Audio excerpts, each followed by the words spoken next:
Un homme, c'est sa liberté. Un homme, il peut, sous plusieurs formes, dire, soit il dit, tu m'as tout enlevé, mais je t'en supplie, ne m'enlève pas ma liberté. Ou il peut le dire d'une manière plus sauvage. Tu m'as tout enlevé, mais tu m'enlèveras jamais ma liberté. La liberté. La liberté, c'est là. Quel est l'homme qui n'aspire pas à la liberté? La liberté. Moi, alors, une fois, je suis passé par un endroit en bas du Beddin et tout. Il y avait une femme qui attendait le pauvre son guette depuis des années. Elle a enfin eu son guette.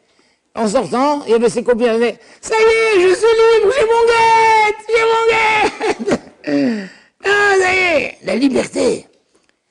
Un homme, il aspire de la liberté. Tu peux tout m'enlever, mais ne m'enlève pas la liberté. Tu comprends? Ou tu m'as tout enlevé, mais ma liberté, tu ne m'enlèveras jamais. La liberté. Et ben, Zman Heroudenu, le temps de notre liberté. On est sorti, le gars qui sort de prison, imaginons, il est là. Libre, enfin libre. Donc les Israël sont sortis, 210 ans de présence en Égypte. Libre, enfin libre. Il n'y a pas plus beau que ça.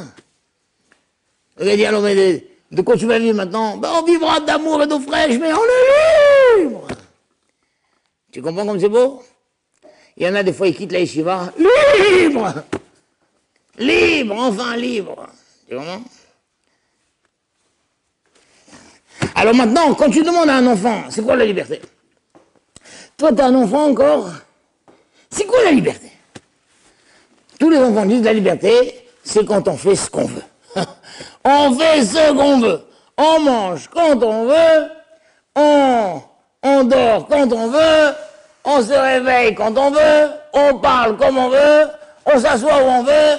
C'est dit, oh là là, mais tu montes pas avec tes chaussures sur le canapé. Je suis libre, je fais ce que je veux.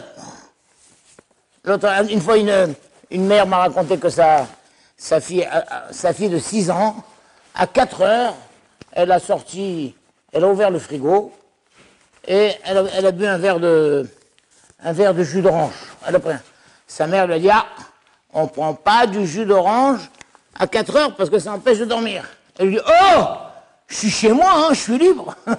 Une fille de 6 ans. La mère, elle était terrorisée, la pauvre. Je suis chez moi, je suis libre. Liberté. On fait ce qu'on veut, on parle comme on veut. Et l'homme, il veut être libre, il veut faire ce qu'il veut. Il veut aller en vacances quand il veut. Je vais en vacances quand je veux. Moi, je vais en vacances quand je veux. Hier, il a dit, cette année, je rêve de faire du ski comme l'année dernière. Ah bon, t'as fait du ski l'année dernière? Non, mais je rêvais déjà de faire du ski. Et là, vas-y. Les vacances, surtout les Français, les vacances. Les sacrées vacances. Une fois, il y a une belle-mère, la pauvre, elle est venue avec sa valise, elle tape chez son fils, c'est la belle-fille qui ouvre. Et la belle-mère dit, voilà, j'ai envie de passer quelques jours de vacances, mais rassurez-vous, je resterai là que le temps que vous voulez. La belle-fille lui dit, bon, mais prenez au moins un café. Prenez au moins un café. Et alors ça, les vacances, les sacrées vacances. Et l'homme, par exemple, quel est le rêve de liberté que tous les hommes ont? C'est de voler. Chaque fois que je vais en assaut, c'est pas possible. Voler, tous les hommes, depuis tous les ans, ont essayé de créer des systèmes pour pouvoir voler. Il y en a un, il s'est fait des ailes et tout ça et tout. Il a sauté de la tour Eiffel, bah, tout a écrasé, il s'est écrasé en bas et tout. Tu comprends? Et pareil, toute l'invention de l'aviation, des hélicoptères, et des parachutes, et des parapentes, tout ça c'est pour voler. L'homme, il veut voler. Allez. Il y avait une fois un petit singe, le pauvre. Un petit singe, il montait sur une branche, et il saute de la branche, avec ses il essaie de voler, il tombe, il se casse la figure et tout. Il remonte encore une fois, il saute, et il retombe. Et là-bas, il y a un vieux couple d'oiseaux qui le regardent, et l'un dit à l'autre, tu crois pas qu'il est temps qu'on lui dise qu'on l'a adopté? Et vraiment, voler. Un homme, il veut être libre, il veut voler, il veut faire ce qu'il veut. Il veut être riche, il va avoir beaucoup d'argent pour s'acheter tout ce qu'il veut. Tout ce qu'il veut. Et l'autre, il a dit, l'argent, c'est pas un bon copain. Pas un bon copain. Parce qu'on sort à deux, et je reviens toujours tout seul. Il veut de l'argent. Il veut de l'argent. De quelques manières, en bois de livre, je vais acheter ce que je veux. Ah, la liberté, je veux faire ce que je veux. Et tous les moyens pour gagner de l'argent sont possibles, tous les moyens. Il cherche, il invente, hein. Donc il a réussi à... Alors, il a vu un type en train de donner à boire du lait à sa vache. Du lait. Et il dit, bah oui, mais tu sais, elle me donne 20 litres de lait. Ah bon, mais combien de lait tu lui donnes? 20 litres. Bah alors, qu'est-ce que tu gagnes? Il dit, mais non, je lui donne du khalav nochi, elle me donne du khalav Israël. Ah, donc je gagne. C'est vraiment, chacun, hein.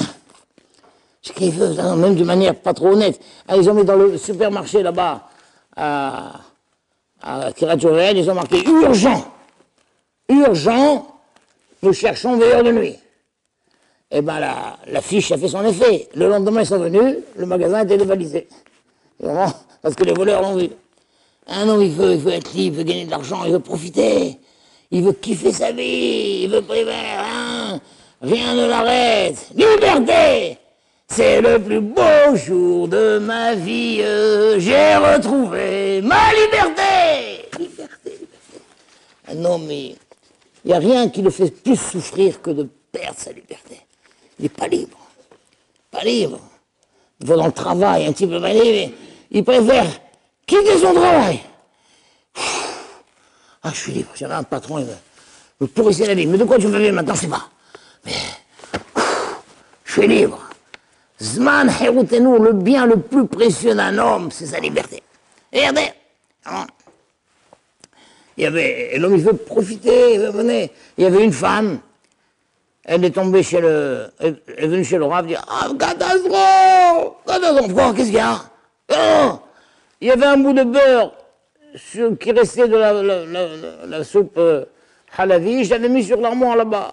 Et il est tombé dans la soupe basari. Oh, mince, alors. Amenez-moi la casserole, jusqu'à où était remplie, combien, quelle est la taille du bout de beurre, Après des calculs, le Rav lui dit, ça va, Batel Beshichim, Kacher. Un mois après, la dame revient. Le Rav dit, quoi, encore une catastrophe? Non, je voulais juste vous dire merci. Depuis que je mets le Batel Beshichim, tout le monde dit que la soupe, elle est beaucoup meilleure que d'habitude. Un homme, il cherche dès qu'il y a un tzad de liberté, il rentre dedans. Voilà. Profiter, gagner. L'homme, il pense que ça. Comment profiter, gagner? L'autre, le Rav, il a dit, cette semaine, c'était une bonne semaine pour moi. J'ai fait 3 mariages et j'ai réjoui 7 cœurs. Comment 7 cœurs? 6 cœurs. Il dit, pourquoi moi, j'ai pas un cœur? Et moi, j'ai pas un cœur. Caraya. L'homme, il cherche, il veut. L'autre, il est parti chez son voisin. Il lui dit, tu comptes tondre ta pelouse aujourd'hui? Et l'autre, il comptait pas du tout pour tondre. Mais il s'est dit, sinon, il va m'emprunter. Alors il dit, ah oui, justement, oui, justement, je vais tondre la pelouse. Il dit, c'est bien ce que je me disais. Alors tu peux me prêter ton vélo? Vous voyez? Car un homme, c'est pas des blagues, c'est des émettes. L'homme, il fonctionne comme ça, il veut profiter tant qu'il peut, il veut... D'ailleurs, maintenant, il paraît que les hommes ronflent de plus en plus. Moi, j'ai fait le comment? Moi, ça fait 6 mois que je ronfle. Je sais pas, ma femme m'a dit, attends, tu ronfles, on t'entend dans les escaliers. C'est pas des blagues, d'ailleurs, même dans l'avion, maintenant, je suis vraiment embêté. C'est entre nous, c'est une confidence. Je prends l'avion, je voyage, dans la boxe, je voyage d'eau. Alors, un ami m'a dit, écoutez, Rav, juste je vais vous faire remarquer, mais vous ronflez très fort, tous les passagers dans l'avion. C'est pas vrai. C'est pas vrai. J'ai dit à ma femme, tu te rends compte l'angoisse et tout. Alors maintenant, qu'est-ce que je fais? Je plie plus le siège, je dors assis comme ça. Mais tellement je me suis habitué, même là, je ronfle. Et donc là, je dois voyager mercredi et tout, j'ai résisté pour pas dormir, c'est honteux, t'en rends compte? Ou je vais dire à l'hôtesse, excusez-moi, si je ronfle, réveillez-moi. T'en rends compte? En tout cas, je sais pas pourquoi, de plus en plus, les hommes ronflent. Alors il dit, parce que yesh tzedek ba'olam. Yesh tzedek ba'olam. Vu qu'on interdit aux hommes maintenant à la maison de parler le jour, alors la nuit, on leur donne le droit de ronfler. On leur rend leur liberté. Allez, le jour, tu te tais, la nuit, tu peux ronfler autant que tu veux. Comprenez? Liberté, liberté. C'est quoi la France? Qu'est-ce qu'il dit la France d'ailleurs? Liberté, égalité, fraternité. Liberté en premier. Liberté, liberté, liberté, liberté, c'est quelque chose. Voilà. Mais en vrai, tout ça, c'est la définition des enfants. Est-ce que ça, c'est la définition de Torah? D'abord, celui qui est libre de dire je mange quand je veux, je dors quand je veux, je parle quand je veux, Tadou, il croit qu'il est libre, haram. Tu es prisonnier de ton Yetzirah. Tu crois que tu es libre? Chaque chose que ton Yetzirah te dit, tu fais. Tu n'es pas libre du tout. Donc c'est quoi la liberté, Alpi Torah? C'est quoi la liberté? C'est une bonne question, non? J'ai vu un Saba Mikelem, Rav. Il dit la liberté, c'est la liberté du Moach. C'est la liberté du Moach, que quoi? Que l'absence totale de Da'aka. Je me suis libéré de toute forme de souci. Vous vous rendez compte? La liberté, c'est celui qui a réussi à vivre sa vie et à évacuer les soucis. Évacuer les soucis. Évacuer les soucis. Et Béhémet, on voit que, Shlomo Meler, il a dit dans Michelet, Da'aga belev ish esena. Voilà. Da'aga, si un homme il a un souci dans son cœur, esena, c'est quoi? Il y a deux déroutes dans la Gemara. Une dit, il doit évacuer. Il doit évacuer. Chasse.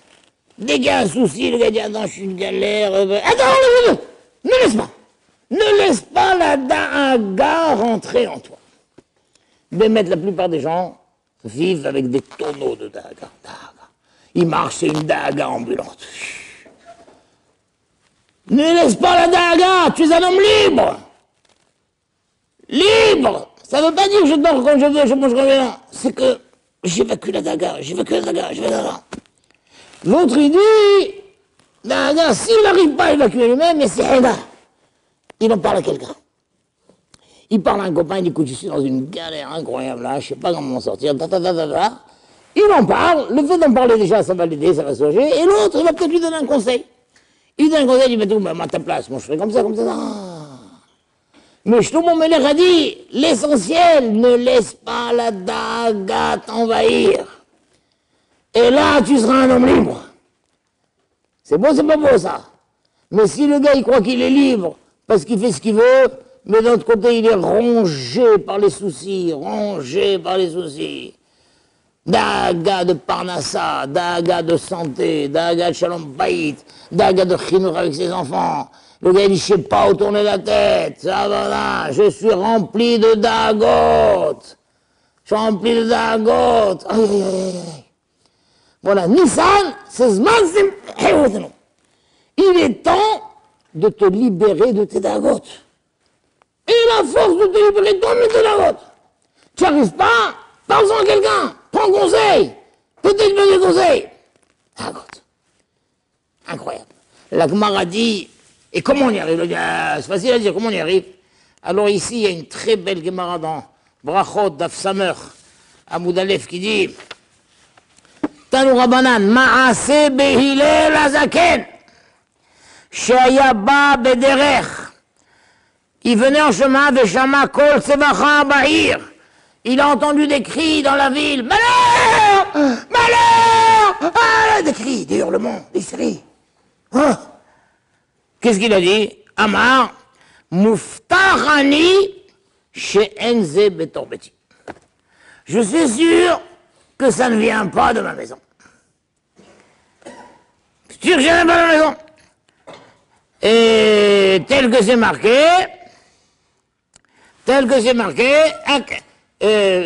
Ve'alav hakatuv omer, dans Tehilim, Mishmura ra'a lo ira.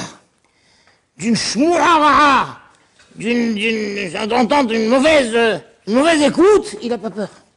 Nachon libo, batour b'Hashem. son cœur est prêt, il est confiant à Hachem. Tu comprends? Je suis sûr que ça ne vient pas de chez moi, ça. Les haram me disent, qu'est-ce qu'il est sûr? Et peut-être un gosse qui est tombé du balcon. Il est tombé du balcon. Ah, Valère, il est tombé du balcon là. C'est pas de chez moi, ça. Qu'est-ce qu'il en sait? Qu'est-ce qu'il en sait? Nous, répondez-moi. Qu'est-ce qu'il en sait? Alors j'ai vu un Pérouge qui dit, non, il parle pas qu'il est tombé du balcon, non, peut-être oui, mais c'est cri hystérique, c'est pas chez moi. Chez nous, on crie pas. Chez nous, on crie pas. Quoi qu'il arrive, on ne me capelle. Va, à col de tova. Cette manière hystérique de crier, de c'est pas de chez moi. Elle dit, chez nous, on ne crie pas. J'ai éduqué ma famille, on ne crie pas. Qu'est-ce que t'as, le gars? Il n'y a pas. On n'a pas de dagot. On n'a pas de soucis. Quoi, t'as pas de galère? Je suis rempli de galère! Je suis rempli de galère, mais j'ai pas de soucis. J'ai pas de soucis. Chaque galère, elle vient d'Hachem. C'est les Tovas. Le Gabel, on prie. Mais perdre se pourrir la vie, perdre la face, se mettre à crier, se mettre à hurler, je suis sûr que c'est pas de chez moi. C'est beau, c'est pas beau, ça? Rav, c'est un beau château, non? Magnifique comme ça, hein? Je suis sûr que c'est pas de chez moi. Question c'est, il y a un enfant qui est tombé du balcon, là! Je suis sûr que question c'est, non. Les cris, c'est pas de chez moi. Un juif, il crie pas. Un juif libre, il crie pas. Il crie pas, il me camel, pour moi, il sait que quoi, c'est dommage. Quoi, c'est dommage. Et la Gemara dit dans Sanhedrin, il faut savoir que la daga, elle appelle ça marshava. Marshava mo'ila. La daga, elle fonctionne. Elle fonctionne. Elle fonctionne de quoi? Elle fonctionne de faire oublier tout. Un type qui est rempli de dagot, il oublie. Il oublie tout, Rachidi, il oublie, mais faire marchavot, la Gemara dit, marshava mo'ila. Mais anya, marshava. Rachidi, c'est quoi? Daga t'alève al maisonnotav chez la dame. Un homme dit qu'on va vivre à Parnassa, oh, c'est cher, oh là là. Oh, t'as vu les tomates, 20 shekels. Oh, qu'est-ce qu'on va faire, t'as vu la Daga, les gens ils marchent toute la journée. En Israël, en plus, c'est terrible, terrible, terrible. T'as vu ce qu'ils ont fait? Ils ont enlevé les méronotes, et ils ont enlevé la kitzba, et ils ont fait... Arrêtez de nous saouler! Arrêtez de nous saouler! Même les torrents, ils marchent avec des dagots, des dagots, des dagots, des dagots. Ouf! Arrêtez! Marchez avant, Rachid te dit, daga t'alève al maisonnotav chez la dame. Ah! Mohamed! Pourquoi?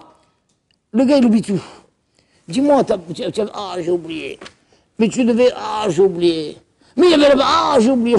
J'oublie tout en ce moment, mais dans j'oublie tout. Et quoi, Rachid dit? Mais Anya, l'ishkoar limoudo. Même son limoud, il oublie, il dit, c'était quoi, là? Marloquette,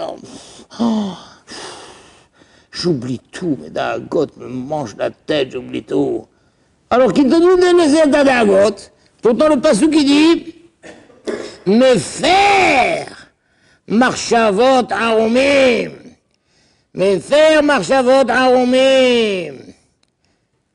Akadourou, il les met faire, il les détourne, il efface les marchavot aromim. Velo ta'asana yedehem tushia, Rachidi, noten lehem mezonot. Qu'est-ce que tu crois? Tu crois que tu vas mourir de faim? Tu crois que tu vas mourir de faim? Ou me va-t-elle marchavot milibam? Akadourou va t'effacer de ce marchavot, te laisse pas aller. Et alors quoi, moi, bébé, j'ai fait hier un hidouche. Ma femme m'a envoyé acheter de la viande. Voilà. J'ai acheté de la viande. Ouh, bah dis donc. Hein. Et à un moment, je vois une barquette comme ça. Ils appellent ça des os de poulet, je sais pas quoi. Mais c'est pas des os, c'est le truc du milieu, le cartilage, avec plein de poulets autour. Ah, c'est bien. Combien ça? 8 shekels. J'ai acheté, moi je voulais acheter 5. Ma femme m'a dit non, achète 2 pour le début. Je dis, attends, mais on peut manger avec ça. Il y a plein de boulot autour. Rien que tu mets ça déjà, ça donne un bon goût à la soupe. Et après, tu fais comme ça, 8 shekels. Qui t'a dit que tu dois obliger d'acheter de la viande à 150 shekels? 8 shekels! Elle est pleine la barquette comme ça et tout. Wow, wow, wow. Moi j'aurais acheté 10. Moi j'ai acheté 2, on va voir, ma femme c'est. Avec 8 shekels, tu peux nourrir une famille. Tu peux nourrir, tu fais de la soupe, tout ça, ça donne un bon parfum à la soupe. Et tu fais comme ça, tu vas sortir. Moi, on va voir, j'ai envie de faire l'expérience moi-même. Sur cette barquette d'1 kilo, combien de poulets je vais sortir? T'en compte? Ma femme a dit, tu vas sortir 200 grammes. Je dis, non, je suis sûr que je vais sortir 600-700 grammes de poulet. Je voyais, je regarde les beaux yeux là. 8 shekels! C'est quoi 8 shekels? Même un falafel, ça coûte je sais pas combien. Tu comprends? Donc on peut manger, ne fais pas de soucis. Tu crois que tu vas crever de faim? Tu crois que tu vas crever de faim? נותן להם מזונות ומבטל מחשבות מליבם, שלא היו מניחים אותן לעשות תושייה. Incroyable. Incroyable. Tu comprends? Donc la daraga, c'est grave. D'abord, même physiquement, le gars qui a des... Tous ces types qui ont dans les nous... je sais pas quand c'est dans le moire, qui font une... comment ça s'appelle ça, qui font un cerveau... un AVC. Tous ils font AVC, crise cardiaque, tout ça, ça vient de daga. Tout ça, un type qui n'a pas de daga, ni AVC, ni crise cardiaque, ni rien d'autre. Heureux. Quoi, t'as pas de galère? Je suis rempli de galères, mais j'ai pas de soucis. Et les belles en ont.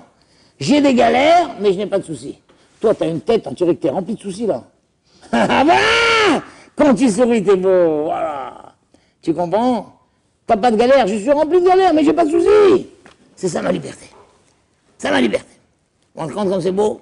Le savoir Mikilem, il dit, le seul domaine où tu peux avoir une daga, c'est sur le clan d'Israël.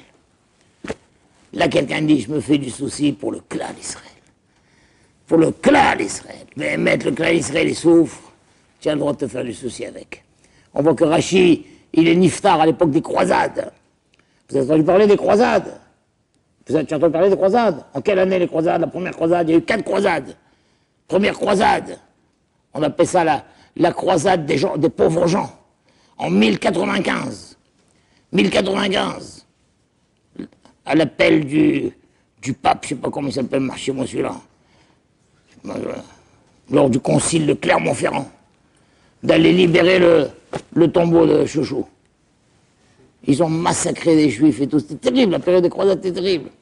Et c'était à l'époque de Rachid. Rachid recevait des lettres, il recevait comment... Et Rachid niftar en combien? En 1105. En 1105. Et on dit que Rachid il est niftar des tsarot des croisades. Il n'en pouvait plus de recevoir les lettres et des rapports de toutes les pogroms qu'il y a eu, tout ça. Et tout. Ah, oui. Daga du clan d'Israël, tu peux avoir. Tu comprends? Si le gars dit je suis rempli de dagot, ah oui, de quoi, de qui, de quoi? Les impôts, ah bon, c'est ça des dagot? Ça tu peux quoi? Ça tu es libre. Mais si j'ai dagot pour que l'Israël, ça tu peux. Vous vous compte? Donc, zman simhatenu, zman herutenu. Un juif, il doit. Et tout ça en vrai, c'est alloué à sa émouna, à son bitachon. Émouna, que quoi qu'il arrive, je vais vous dire, moi, une autre définition de la liberté, si vous voulez. Définition de la liberté, c'est l'homme qui est conscient que chaque chose qui arrive a un sens. Chaque chose qui arrive, elle a un sens. N'importe quoi, tout a un sens. Il a fait une marche, il a glissé, aïe, ça a un sens. Mais non, stam. Bon, stam, il n'y a pas de stam dans la vie. Tout a un sens. Tout a un sens. Il s'est gratté comme ça, aïe. Aïe, aïe, aïe, il s'est fait saigner, ça a un sens. Celui qui est persuadé que chaque chose a un sens, c'est un homme libre. S'il peut trouver le sens, c'est encore mieux.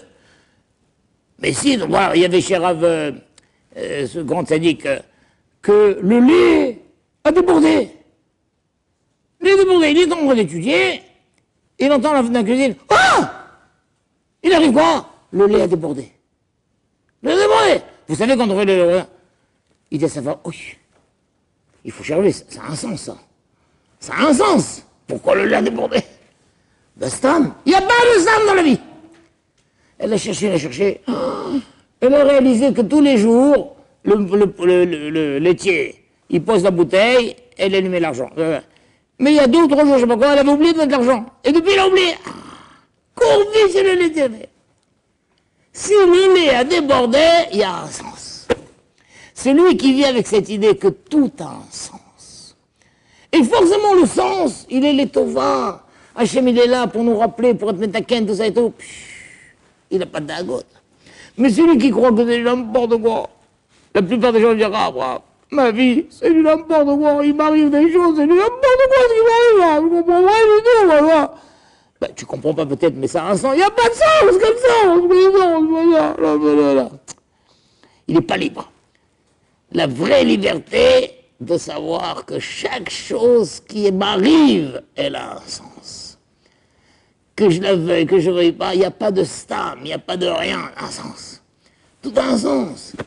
C'est merveilleux ça. C'est pas efficaire, le monde n'est pas efficaire. Attends, Marguisto. Et tu cherches. Et une fois que tout a un sens, c'est merveilleux. Merveilleux.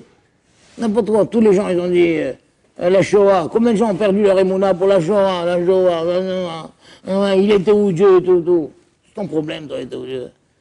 Mais quoi, tu crois qu'il n'y avait pas de chance? Non, c'est n'importe quoi. Personne n'a perdu la émouna parce que il y a eu la Shoah. La Shoah, il y a un sens. C'est quoi le sens? Cherche. J'ai cherché, j'ai pas trouvé. Alors il y a un sens. Le 7 octobre, le massacre et tout, ça a un sens. Tu crois qu'il n'y a pas de sens? Il y a un sens. Tu trouves le sens, tu le trouves, tu ne le trouves pas, il y a un sens. Il y a un sens dans chaque chose. Quand un juif dit, avec ce qui arrive, je perds mon âme. Moi j'ai eu beaucoup de peine là parce que j'ai assisté à un enterrement il y a quelque temps et quelqu'un a pris la parole, a dit Maïmouna, elle a pris un coup. Comme ça, un juif, il parle. Maïmouna a pris un coup. Quoi, ça veut dire ce qui est arrivé, il n'y avait pas de sens. Il y a un sens. Oui, mais je ne comprends pas le sens. Tu ne comprends pas. Tu as le droit de ne pas comprendre. Mais dire Maïmouna a pris un coup, c'est la chose la plus terrible qui soit, ça. Un juif, il est libre. Ça veut dire quoi, il est libre? Il sait que chaque chose, elle a un sens. Elle a un sens. Il ne se fait pas de soucis, il n'a pas de dagote, il est de Kabel Ve'ava. Et non seulement il y a un sens, mais à Kol le Tova. Tout est pour le bien. Même le mal, il est pour le bien. Parce qu'Hachem, il a fait le mal pour le bien. Il y a un type, il est venu chez Rav Shneeman, il dit, j'ai rien compris. J'ai rien compris. J'ai jamais donné maaser de ma vie. Jamais donné maaser de ma vie. Depuis quelque temps, j'ai entendu la mitzvah de maaser, je donne maaser. Depuis que je donne maaser, mes affaires sont catastrophiques. Je perds de l'argent à tour de bras. Je comprends rien. Alors Shneeman, il a dit, écoutez, le rov de votre argent, il n'est pas caché. Il n'est pas caché.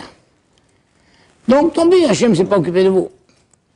Mais dès que vous allez commencer à donner maaser, alors c'est que vous voulez maintenant cachériser votre argent. Alors Hachem, maintenant, il s'occupe de vous. Et il vous enlève tout cet argent que vous avez gagné chez l'homme de Cacheroute, il vous l'enlève. Tout le temps, vous ne donnez pas maaser, et vous a laissé avec votre boue et votre saleté. Voilà. Maintenant que vous avez décidé de donner maaser, ça veut dire que vous voulez être métaken votre argent, c'est là où maintenant Hachem s'occupe de vous. Et il vous débarrasse de tout l'argent qui n'est pas caché. C'est beau, c'est pas beau ça. Magnifique ça. Comme souvent quelqu'un dit, avant que je fasse chouva, j'avais pas de galère, depuis que je fais chouva, je fais chouva, il est malade, il est comme ça et tout. Oh, bravo. Avant que tu fasses chouva, Hachem il t'a laissé dans ta boue. Maintenant que tu fais chouva, alors Hachem, il t'aide à réparer. Donc même les galères qui t'arrivent, c'est pour ton bien. Incroyable, un homme qui vit avec ça, de savoir que chaque chose a un sens et tout c'est le Tova, c'est un homme libre. C'est le plus beau jour de ma vie, j'ai retrouvé ma liberté. Ça veut dire quoi? Ça y est, j'ai décidé d'accepter que chaque chose elle a un sens et je ne me fais plus de soucis. J'ai plein de galères, mais je ne me fais pas de soucis, j'ai pas de dagote. Mon cœur, il est serein. C'est Zman Heroutima. Voilà, c'est ça ce que je voulais vous dire. C'est beau, non, Rav? Magnifique? Hazak. Vrouche vaflouche, Pessar Kacher Vesamear. Soyez des gens libres. Libres, on est libres. Tu comprends? Pas de libre, on fait ce qu'on veut, non. On est libre, chaque chose a un sens, on se fait pas de soucis, on est plein de bitachon, plein de mouna, et tout ça, s'exprime comment? Dans la simcha, plein de simcha. Dans la simcha, Chazak, voilà! Chazak.